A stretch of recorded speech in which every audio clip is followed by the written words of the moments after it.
கலக்க சொல்லு. ஈயாவா ஹாய் சொல்லு. இங்க பேர் அம்மா இங்க எங்க போயிட்டாங்க அம்மா? அம்மா ஊருக்கு போயிட்டாங்களா? ஊருக்கு போயிட்டாங்களா? வரலையா? வரலையா? பாப்பா என் கூட தான் இருக்க போறியா? வீட்டுக்கு போலாமா? நம்ம வீட்டுக்கு என் வீட்டுக்கு வரியா? வேணாவா? ஏன் வேணா? நான் உன்னை தூக்கிட்டு போயிடுறேன்.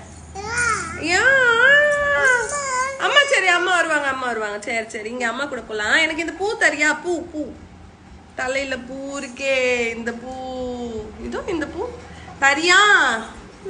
தரி எடுத்துக்கிட்டா மிஸ் எடுத்துக்கிட்டா ப்ளீஸ். சரி பேங்கிள் கொடு. பேங்கிள் கொடுமா. ஏன் தர மாட்டேன்? ஏன் தர மாட்டேன்? அம்மா அடிப்பாங்களா? உன்னையா என்னையா?